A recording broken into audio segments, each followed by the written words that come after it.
तो इस एपिसोड की शुरुआत वहीं से होती है जहाँ से कि पिछला एपिसोड खत्म हुआ था। एल्डर वांग बोलता है कि अरे एल्डर ज़ियाओ, मैं समझ गया, ठीक है, और अपने पास से एक पोटली निकालता है और बोलता है कि मैंने अब तक जो कुछ भी जमा किया है, जो कुछ भी चीज़ें, ट्रेजर और जो आइटम है वो इसके अंदर है, तो तुम इसको रख लो और मेरी जान छोड़ दो प्लीज़ एल्डर ज़ियाओ। अपना मेन कैरेक्टर भी उसको रख लेता है और बोलता है कि अरे एल्डर वांग, तुम हमेशा से एक स्मार्ट बंदे हो, तुमको पता है कि किस टाइम किसको क्या बोलना है और क्या क्या चीज़ किस टाइम किसको देनी है, तो ठीक है मैं इसको रख लेता हूँ एल्डर वांग। तो बाय बाय, गुड बाय, मैं यहाँ से जाता हूँ। चलो मेरी प्यारी नौकर यहाँ से जाते हैं। उसकी नौकर जाते जाते बोलती है कि अरे मास्टर, आपने तो एल्डर वांग की फाड़ के चार कर दी यार, आप तो ऑसम हो। अपना मेन कैरेक्टर बोलता है कि अरे ठीक है, इतनी ज़्यादा तारीफ मत करो, आज हम अपने पिक पर जाते हैं और आज आराम करते हैं, फिर कल मैं तुमको जो कल्टिवेशन है ना उसके बारे में कुछ बताऊंगा। ये सब बातें जो एल्डर वांग है वो पीछे से सुन रहा था। अपना मेन कैरेक्टर एक पंची पे बैठता है, यानी कि अपने बिस्ट पे,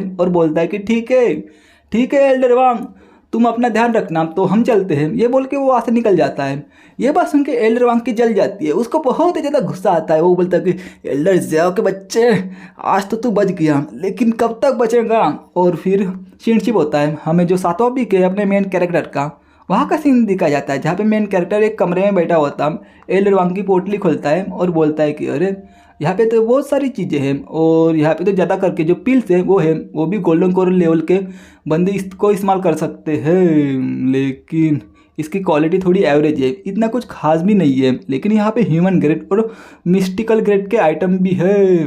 और यहाँ पे जो अर्थ लेवल है ना, सॉरी, जो मिड लेवल की इननेट स्किल है वो है, जो कि मेरी जो नौकर है ना उसके फाउंडेशन के लिए बहुत ही ज़्यादा अच्छी होंगी, तो मैं उसको वो दे दूंगा। और यहाँ पे कुछ वैल्यूएबल आइटम भी है, यानी कि अच्छे आइटम भी हैं जो कि बहुत ही ज़्यादा अच्छे हैं। और वो जो पिल्स हैं वो तो बहुत ही ज़्यादा ख़राब है, लेकिन मैं इन सब चीज़ को इस्तेमाल नहीं कर सकता क्योंकि मेरा लेवल हाई है। तो मैं इसको अपनी जो नौकर है उसको दे दूंगा। अगर मैं उसको दे दूंगा तो मेरा जो सिस्टम है वो मुझे कुछ आइटम देगा, वो कुछ ट्रेजर जरूर देगा, उससे मेरा भी फ़ायदा होगा, तो ठीक है। और रही बात इन सब चीज़ों की, यानी कि इन सब चीज़ों की, यहाँ पे तो बहुत सारे जो स्पिरिचुअल स्टोन है वो है, और कम से कम यहाँ पे जो हाई क्वालिटी के स्पिरिचुअल स्टोन है वो होंगे।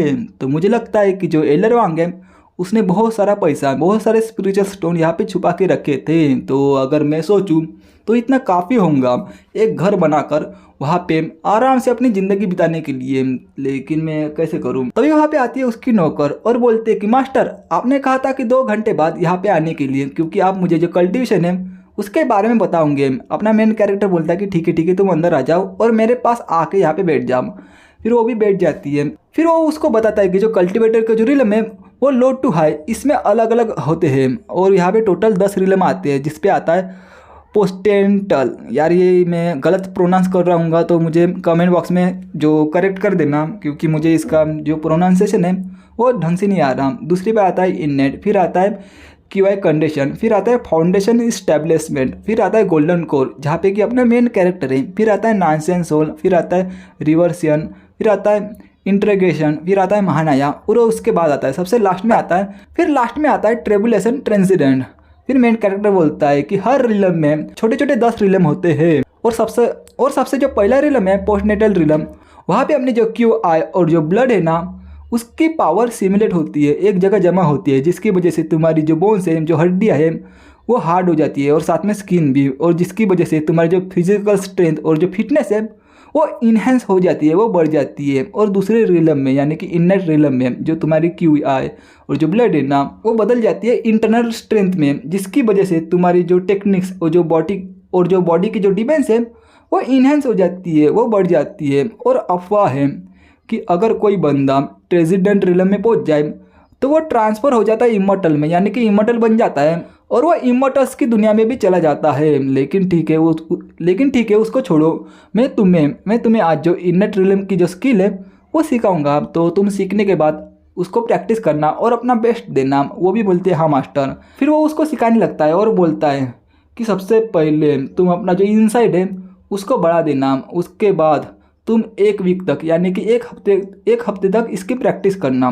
फिर जो सिस्टम है वहाँ पे इसकी इंफॉर्मेशन आती है, इसका नाम होता है येनू, जो कि ऑफिशियली जो मेन कैरेक्टर है उसकी पहली डिसेबल होती है, फर्स्ट डिसेबल, और बाकी की चीज़ें भी होती है जहाँ पे जो उसके जो स्पिरिचुअल रूट है वो 15 होता है। अपना मेन कैरेक्टर बोलता है कि अरे इसका स्पिरिचुअल रूट सिर्फ 15 है, तो सिस्टम ये बता मुझे कि ट्रांसफ़र होने के बाद जो एवरेज बंदे का जो स्पिरिचुअल रूट इनसाइड है उसकी वैल्यू क्या होती है। अपना जो सिस्टम है वो बोलता है कि 50 से 60। फिर अपना मेन कैरेक्टर बोलता है कि इसमें कोई भी शक नहीं है कि इसकी सीखने की स्किल तो अच्छी है, उसकी स्पीड अच्छी है, लेकिन उसका जो कल्टिवेशन बेस है वो इम्प्रूव नहीं हो रहा है। तो मेरे पास एक ही रास्ता है कि मैं इसको बाहर से सपोर्ट करूँ। फिर उसको सपोर्ट करने लगता है जिसकी वजह से उसको भी फ़ायदा होने लगता है। फिर हमें कुछ समय बाद का सीन देखा जाता है जहाँ पे वो आंखें खुलती है और वो सीधा जो पोस्टनेटल रिलम है उसके पीक लेवल पर पहुंच जाती है। वो बोलती है कि अरे मास्टर, क्या आपने मुझे एम्पावर किया, मुझे बाहर से पावर दी है जिसकी वजह से मेरा जो ब्रेक थ्रू है वो हुआ है और वो सीधा मैं पीक लेवल पे पहुंच चुकी हूँ। लेकिन लोग कहते हैं कि अगर कोई बंदा बाहर से जो तुमको पावर देता है तो उसकी कल्टिवेशन भी थोड़ी घट जाती है। और बस इतना ही नहीं है, जितनी ज़्यादा कल्टिवेशन हाई होंगी उस बंदे की जो कि बाहर से सपोर्ट कर रहा है तो उसकी कल्टिवेशन धीरे धीरे कम होती जाएंगी और शायद से पॉसिबल है कि उसकी पूरी की पूरी जो कल्टिवेशन है वो भी ख़त्म हो सकती है। यहाँ तक कि आपका जो स्पिरिचुअल रूट है वो भी डैमेज हो सकता है, वो भी थोड़ा थोड़ा ये हो सकता है, या फिर आप कल्टिवेशन ना कर पाओ आगे चल के। अपना मेन कैरेक्टर बोलता है कि अरे मेरी प्यारी नौकर, तुम चिंता मत करो। यानी कि वो अभी भी इसको नौकर बोल रहा है, यानी कि ऑफिशियली जो मेन कैरेक्टर है उसने इसको अपना जो ऑफिशियल डिसाइपल है वो नहीं बनाया है। फिर सिस्टम में नोटिफिकेशन आती है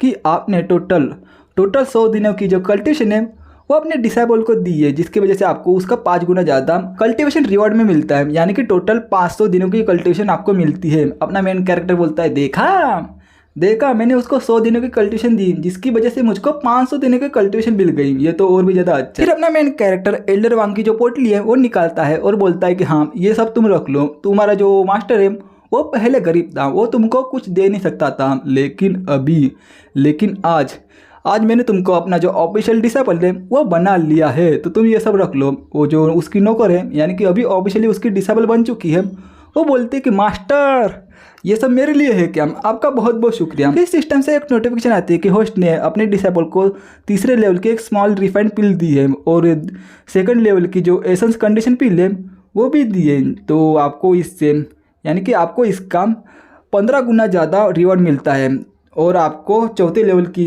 एक ग्रेट रिफाइंड पिल भी मिलती है। फिर अपना जो उसकी जो डिसेबल है वो बोलते हैं कि आपका बहुत बहुत शुक्रिया मास्टर, आपने ना सिर्फ मेरी जान बचाई है बल्कि आप मुझे कल्टिवेशन के बारे में सिखा रहे हो। तो अगर आपको फ्यूचर में मेरी ज़रूरत होगी तो आप मुझे बेझिझक कह देना। अगर आप आग पर भी चलने के लिए कहोगे तो मैं चल जाऊंगी, और अगर पानी में भी चलने के लिए कहोगे तो मैं वो वहाँ पे भी चल जाऊंगी, तो आप टेंशन मत लेना। फिर सिस्टम से एक और नोटिफिकेशन आती है कि होस्ट ने 17वें रैंक की मार्शल आर्ट अपने डिसेबल को दी है, जिसकी वजह से आपको इसका 20 गुना ज़्यादा रिवॉर्ड मिलता है और आपको एक शॉर्ट कंट्रोल टेक्निक भी मिलती है जो कि आप बहुत दूर से भी इसको कंट्रोल कर सकते हो, और ये टॉप हेवन ग्रेड की टेक्निक है। अपना मेन कैरेक्टर बोलता है कि अरे डिसेबल तुम ये सब मत कहो, मैं तुम्हारा मास्टर हूँ, तो तुम जाओ अपना जो पावर है ना वो बढ़ाओ, क्योंकि तुम्हारा अभी भी ब्रेक थ्रू हुआ है तो तुम्हें अपना जो पावर है उसको स्टेबल करना चाहिए, और मैं तुम्हारा मास्टर हूँ जिस वजह से मैं बाकी के जो स्किल है वो तुम्हें बाद में सिखाऊंगा, पहले तुम इस स्किल को मास्टर कर लो। फिर उसके डिसेबल बोलते हैं कि अरे मास्टर यहाँ पे और भी स्किल है क्या। फिर सिस्टम से नोटिफिकेशन आती है कि होस्ट ने अपने डिसेबल को एक 5 एलिमेंट रूलर दिया है जो कि मिड लेवल का अर्थ ग्रेड का ट्रेजर है, जिसकी वजह से आपको इसका 20 गुना ज़्यादा रिवॉर्ड मिलता है और आपको एक फिंगर वाइंडिंग सॉफ्ट शॉट नाम की एक टेक्निक मिलती है जो कि टॉप लेवल की एक अर्थ ग्रेड की ट्रेजर है। फिर उसकी डिसेबल बोलती है कि मास्टर आप समय अपना बहुत ज़्यादा टाइम मुझे दे रहे हो, अगर आप इतना टाइम किसी और डिसेबल को देते, कोई टैलेंटेड डिसेबल को, तो उसकी भी जो ग्रोथ है वो अच्छी होती, तो आप ऐसा क्यों कर रहे हो। अपना मेन कैरेक्टर बोलता है कि जो टीचर है ना, जो मास्टर है, वो भी बनना बहुत ही ज़्यादा अच्छा होता है। अगर तुम्हें मुझ पर विश्वास नहीं है तो तुम मेरा इंतज़ार करो, मैं 3 दिन सेकुलेशन में जाऊंगा और मैं गारंटी देता हूँ कि 3 दिनों बाद मैं जो गोल्डन कोर रिलम का जो 5वां लेवल है वहाँ पे पहुँच जाऊंगा। फिर उसकी डिसेबल बोलती है कि ठीक है मास्टर, मैं आपके घर के बाहर रहूँगी पहरा देने के लिए, ताकि कोई भी आपको डिस्टर्ब ना कर सके। तो अपना जो मेन कैरेक्टर है वो बोलता है कि अरे इसकी कोई भी ज़रूरत नहीं है, तुम अपना जो कल्टिवेशन है वो करो, वही काफ़ी है मेरे लिए। उसकी जो डिसेबल है वो बोलती है तो ठीक है मास्टर, मैं भी आपको डिस्टर्ब नहीं करूँगी, मैं भी अपना जो कल्टिवेशन है वो कंटिन्यू करूँगी। तो इसी के साथ ये चैप्टर यहीं पे ख़त्म होता है। तो आपको ये वीडियो कैसा लगा मुझे कमेंट बॉक्स में ज़रूर बताना। तो मैं मिलता हूँ नेक्स्ट वीडियो में। Till then bye bye, sayonara. यार बहुत गर्मी लग रही है।